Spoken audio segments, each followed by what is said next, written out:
Hello, Rick again. Today's story actually is a story I really enjoy. It's called the Tower of Babel.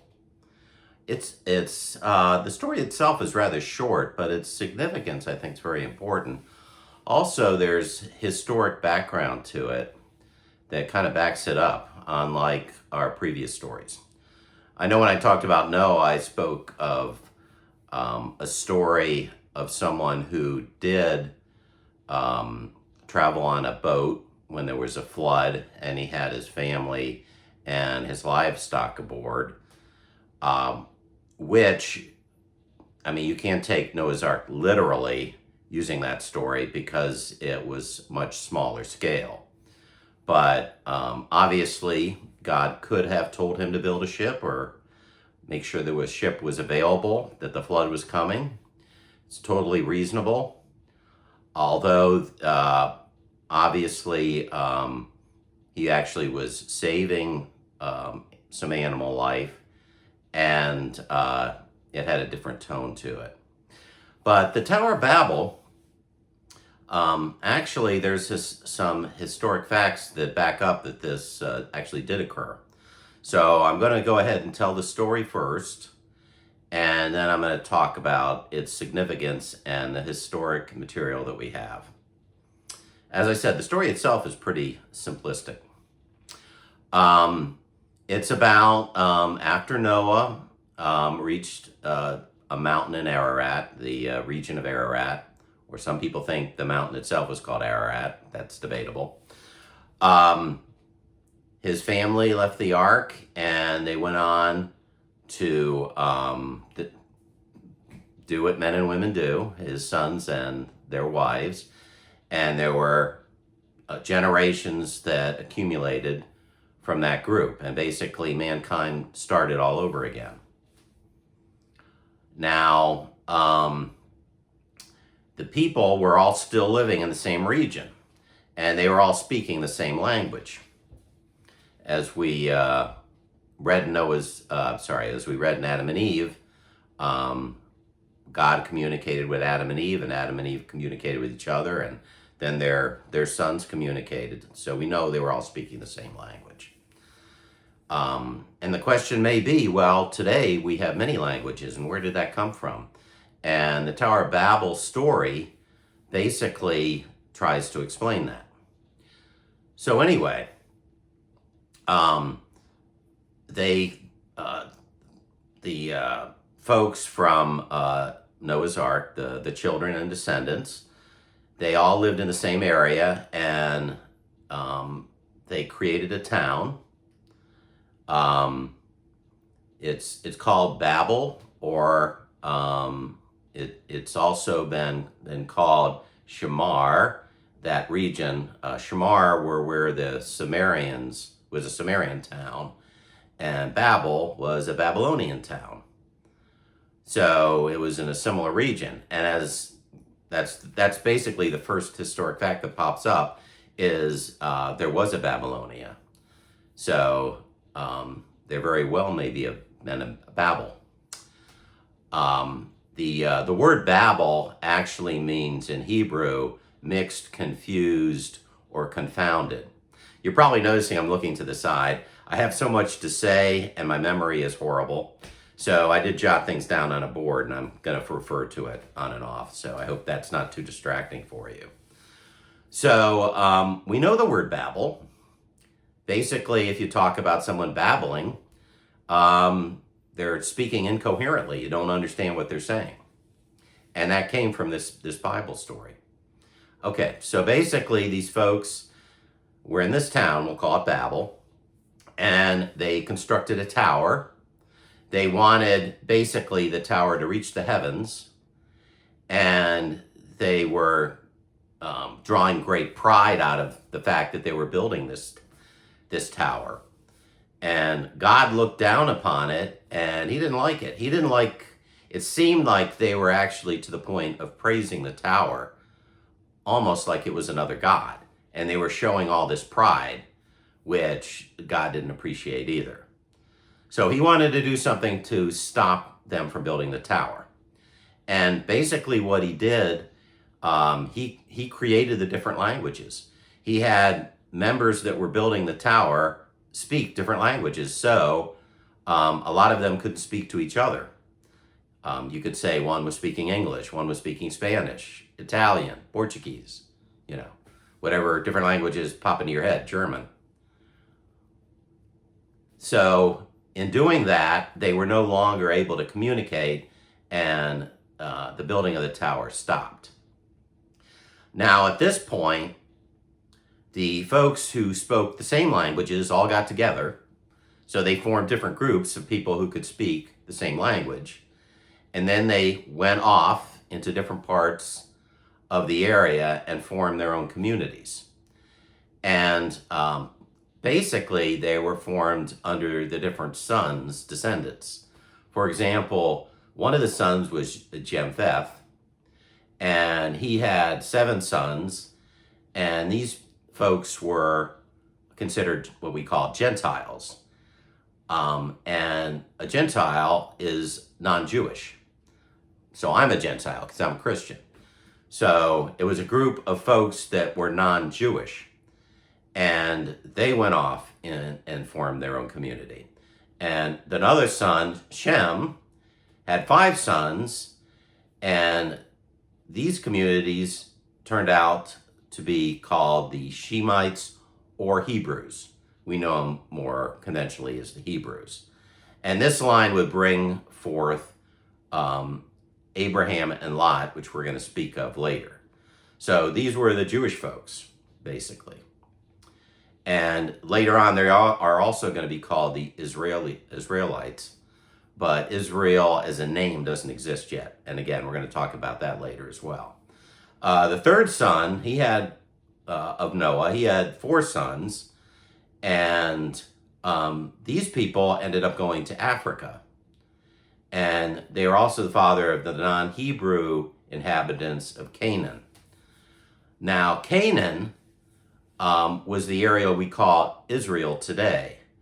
And it changed from being called Canaan to be called Israel. And we'll get to that as well. And we're actually going to speak of Canaan when we speak of Moses, when he led his people out of Egypt, another story that's coming up. And they went to Canaan, which is where these Hebrews were originally from. But when they went to Canaan, there were other folks there, living there, that were not Hebrews. And we had already spoken of them. That was from the son of Ham, as we said. And these were called Canaanites. So the Canaanites would end up battling the Hebrews for dominance of Canaan, which would later be called Israel. So it's this is all kind of foreshadowing what's coming up later in the Bible. And I liked the idea that that's where the languages came from. And I can't really dispute it with my limited knowledge. I know historians or archaeologists, they might say, well, the languages came from the different civilizations that rose at the time, and they were separated for various reasons, maybe land boundaries, maybe it was because of mountains or rivers. They were separated and they developed individually. So while they were developing, they came up with their own languages, and later they were able to create writing, and they wrote those languages. Now we can look at archaeological artifacts and see when the writing began, but we can't really tell when they actually started speaking that language until it was actually written down. So it doesn't really, I can't really dispute this story, and I'll give the Bible the benefit of the doubt because there's enough facts here to suggest that this did occur. And certainly God would have enough power to do this. Also, there was actually a tower at the time that is written about historically, and it could very well be the tower that's written in the Bible. They called the tower a ziggurat, Ziggurat, and they were quite common that they would build towers like this at that time period. And it was actually, this particular one was begun by a Sumerian king, and it wasn't finished. It was incomplete, just like the Bible story tells us. And many centuries went by before this tower was complete, and it was later completed by a king of Babylon called Nebuchadnezzar, and it rose to 325 feet. So we have historic facts outside of the Bible that are saying that, yes, there was a tower and it was stopped for some reason and then completed centuries later. So that fits right in with the Bible story. So basically for that reason, I think the Bible story is correct. I can't say I know it without doubt, but at least there's some historic fact behind it. And unlike Noah, where the idea that literally every creature on the earth, insects and snakes and just everything, was somehow could fit on this ark, logically and scientifically, because they actually gave the dimensions of Noah's Ark, and it was big for the time, but it wasn't that big. So I had a real problem with Noah's Ark story, although the historic story of a flood and of an individual who did have a boat and survived with his family and livestock, that was a reasonable story, and God may have played a part in that in warning him that the flood was coming. But as far as Babel, I don't really have, to my own knowledge, and it's very limited, anything that's stating that this couldn't have happened. So, and like I said, I like the idea of the story. I thought it was very well presented, and it very well could be true. So that's the Tower of Babel. I also like it because we're getting, it's also explaining what happened to the people that ended up being divided and what were the different divisions. The fact that they were different because they came from the bloodline of one of the three children of Noah. I like that everything ties together. Okay, so that is that. I still got quite a bit of time. So let me speak a little about current events. We had some primaries that just occurred recently, and I think I've explained before, a primary is basically the two parties choosing their candidates.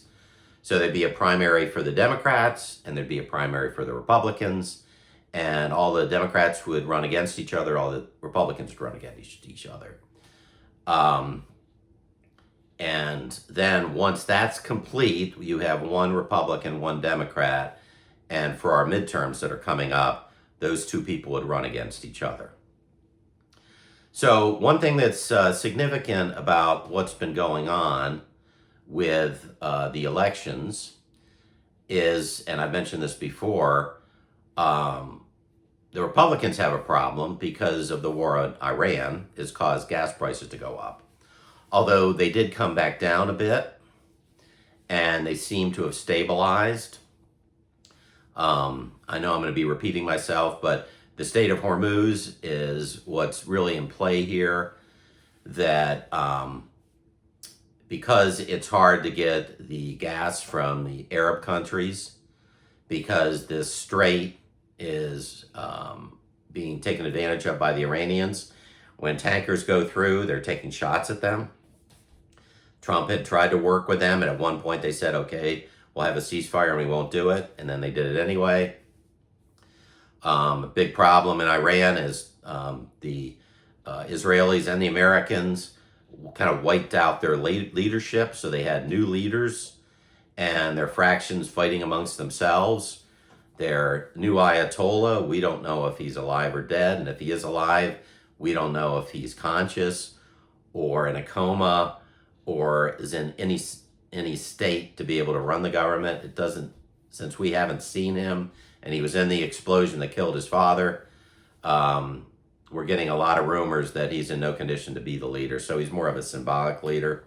So anyway, it's hard to negotiate with a country where their leadership's in fractions and they're fighting amongst themselves. So there's been ceasefires that haven't really been ceasefires, and Trump at this point is saying that he's negotiating with them again. And I think if I've given my opinion that as far as ending this, there really needs to be regime change, which Trump doesn't want to be part of. He doesn't want to go through what George Bush went through, trying to get regime change in Iraq and Afghanistan, where the wars went on forever and a lot of our boys, or I should say our men and women, died and were injured. So he's trying to do this through negotiation and just using air warfare, which doesn't seem to be working, to be honest. In the past, we have, and it's usually like through the CIA, we have given arms to resistance fighters in other countries. A good example of this was Afghanistan. Not when we were involved directly a few years ago, but Russia basically had invaded Afghanistan at one point, and we had provided arms to the rebels who were fighting against them. Osama bin Laden actually was their leader, and we were working with him, oddly enough. And we were successful. Eventually, the Russians realized they couldn't win, and they left. We're hoping they'll realize that with the Ukraine as well. That's a whole different war, and it's not going well for the Russians or the Ukrainians, and that's been going on for a while too. That's a separate issue. But anyway, if we were able to get arms to resistance, it's very obvious that most Iranians do not like their government. As a matter of fact, there's been demonstrations, extremely large demonstrations in the tens of thousands. Unfortunately, the regime at one point killed, and we heard different numbers, like 30 or 40,000 demonstrators. So they're doing whatever they can to hang on to power, and they're totally ruthless. So I don't know if behind the scenes we're trying to get weapons to the resistance. I think that would be the wise thing to do. I don't see how we can break this stalemate without the resistance in Iran assisting us. But we'll have to wait and see what happens. So anyway, right now, gas prices are higher than they were, but they're stable. I know my prices where I live, it's around $3.65, $3.75. At one point, it got up as high as $4.26. So it has come down quite a bit. And gas prices on the previous administration were equally high, but for different reasons. So anyway, that's hurting Trump and the Republicans, because people vote with their pocketbook and they're spending more on gas, and gas prices obviously cause everything to go up. A lot of things come by truck, which gas is used, and planes, which fuel is used. They have their own fuel. It's not really gasoline, but it also comes from oil. So this is really going to hurt the Republicans in the midterms. At the same time, there were two things that helped the Republicans. There was a redistricting issue where both Republicans and Democrats were trying to redistrict areas. So the Democrats would try to have more representation in Congress, which is done by population, and the Republicans are trying to do the same. And the judicial system has actually benefited the Republicans more than the Democrats in that. So that's going to assist the Republicans. Also, and as I've said before, there's a socialist movement within the Democratic Party that's causing a lot of division with them. The moderate Democrats don't want to have anything to do with them, but there's a lot of people in the Democratic Party that basically are afraid of their far left group and the socialists. And the socialists are very popular, especially with young people, people in college. So, Democrats are trying to get their votes, but at the same time, they don't want to lose any votes from more moderate Democrats. There was an election of the governor of Minnesota, I believe, and there was a socialist running in the primaries. Her name was Hong from South Korea, and she's very much a socialist. And it looked like she might win.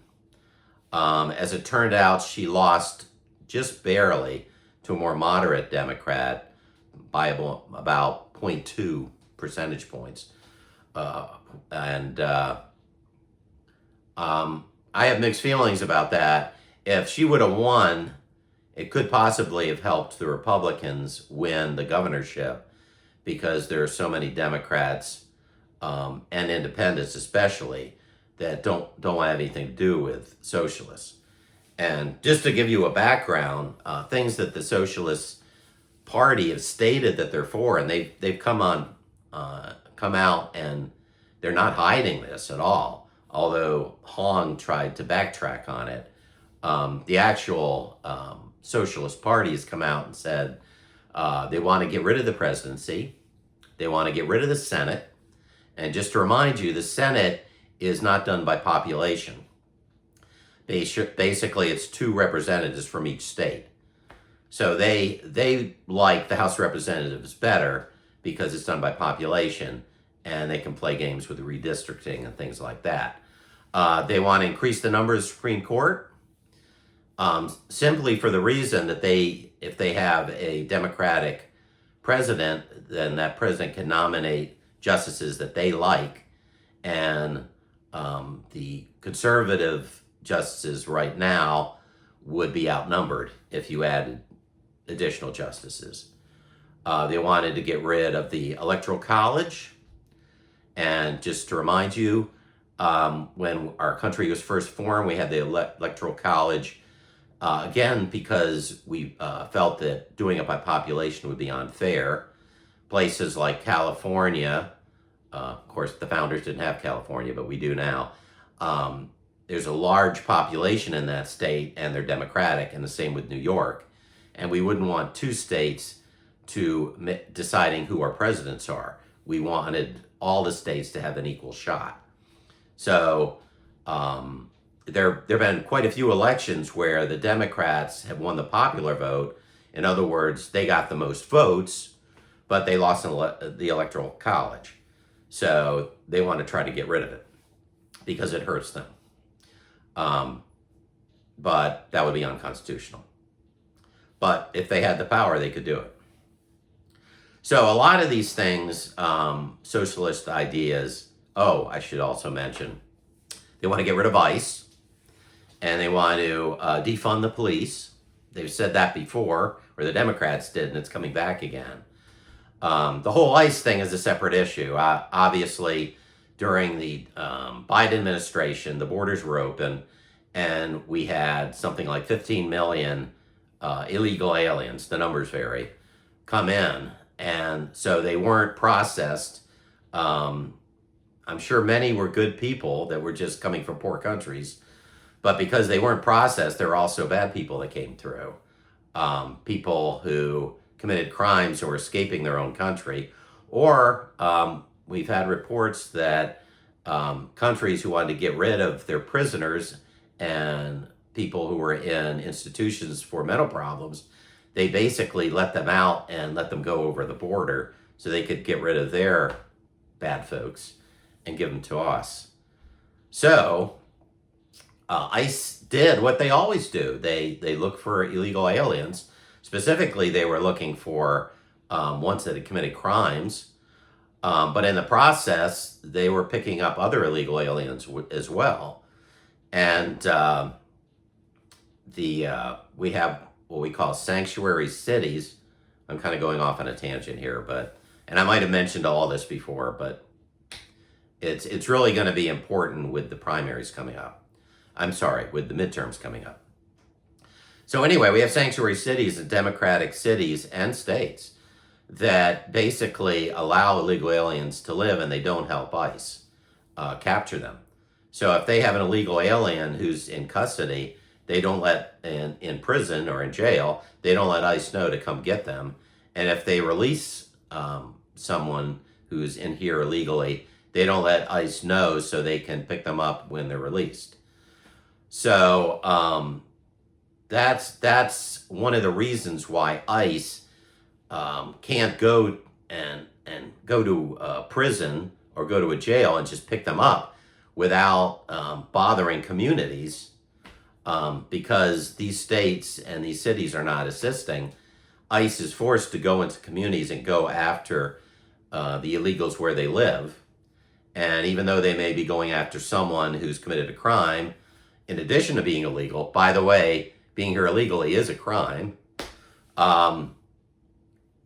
they're living with other illegals and they end up picking up those folks too. So there's this false narrative that the press is giving, and there's a lot of the press that are Democrats, CNN, ABC, CBS, NBC, MS Now, that are all liberal. And basically, they're just giving folks one point of view. Fox is really the only main news station that is giving the other point of view. And they do have opinion shows that are biased. I'd never watch Hannity because he always is on the side of the Republicans, and I really want to hear both sides. But their news people, I think, are very fair. And I go and I look at podcasts, such as my own, and find sources that I can believe. It's best to find a news source that it'll tell you when they disagree with the Republicans, and they'll tell you when they disagree with the Democrats. So you know that they're being more honest. I think O'Reilly is a good example of that, and there are some others. But you have to find your own news source. But I would, for folks out there who want to know what's really going on, I would find a news source that is willing to point out the faults of the Republicans and the Democrats, and is basically giving you the facts and letting you make the decisions. But anyway, so that's a major issue that's coming up, because we know if the Republicans lose the House and the Senate, then once again they're going to try to impeach Trump, whether they have a reason or not, because they can just, unfortunately, the way the impeachment works, if you have enough votes, yes, you can impeach a president in the House of Representatives, and then it'll go to the Senate, and if they're able to impeach him through the Senate, they can actually kick him out of office, and then he's in a situation where the legal system can go after the president. So far, every impeachment that we've had, not just Trump, but in history, that it's failed to pass in the Senate. They impeached Trump twice. Personally, I think on bogus issues, but I'm a Republican, so take that with a grain of salt. And again, it didn't pass the Senate. But they'll try again. And if they control the Senate as well, they could very well kick him out of office, even though they may be bogus charges. Because, that's basically how our system was set up by the founders. If we had a president that we need to get rid of, that's how we could do it. So anyway, I just want to go through all that. Midterms is very important, and it is coming up. And I'm kind of crossing my fingers that my team wins. But I don't think it's a game. I look at Democrats as people that I just disagree with. I don't think they're evil people. At least not in general, not the normal Democrat. Maybe some in leadership, I think, are doing some things that I think are very wrong. But I just have an honest disagreement with most people in the Democratic Party. Whereas there are a lot of Democrats that think that people who vote for Trump are just evil. And that's a shame. They all don't believe that, but a great number do. And I think that's a real shame. And they personally don't like Trump, so they don't want to agree with anything he does. And Trump isn't likable, and I didn't like him when he first came on the scene. But I looked at his policies and what he's accomplished, and I have to admit I kind of agree with what he does, not necessarily with everything he says. Okay, so the only other thing I want to mention, the only other thing in the news right now is the plane switch, where Trump was in Turkey, and he was flying home, and Iran leadership wants to kill him, which we shouldn't be surprised. They're terrorists anyway, and Trump has conducted a warfare on their country. So there was a great enough belief by our intelligence services that they were going to go after Trump, that when he flew back from Turkey, he went in the front door of his Air Force One. He waved to the crowd, and then on the other side of the plane, there was a food truck loading provisions into the Air Force One. He got on that truck, and they snuck him to another airplane.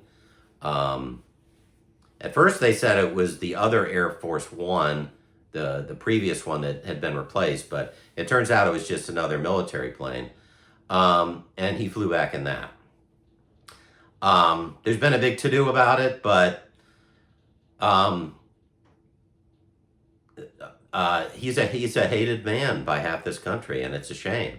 And there's a percentage of people who want to do him harm, not just in Iran.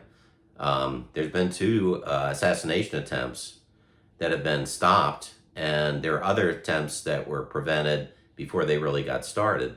So it's a reasonable fear. So I don't blame him a bit. Now, I would have been a little concerned if I was part of the press pool on Air Force One, if I had known what was going on. But, that's their choice, and they know that there are threats out there. Anyway, that's the only other thing in the news. I don't think it's as big a deal as they make out. I think Trump did what was reasonable. Anyway, I've gone a little over. I've spent more time on current events than I usually do. But I hope you found this interesting. And once again, you don't have to agree with me. This is just one man's point of view. And I'm trying to keep an open mind on the Bible. And I definitely, as I've said, believe in God and believe Jesus is my Savior and is the Son of God. And I believe in his resurrection. And I believe the morality of the Bible, which is basically where our many laws have come from. But I do believe in an open mind, and I believe you don't have to belong to a specific religion, Methodist, Baptist, whatever, to be a Christian. So I just wanted to express that thought and kind of share my historic and political beliefs as well. And you can just take them as you may. Hopefully you can find benefit in some of what I say and not get turned off too much by other things I say. I hope you find my podcast beneficial. So that's it for today. So God bless, and I wish you all well, and I'll see you next time. Bye-bye now.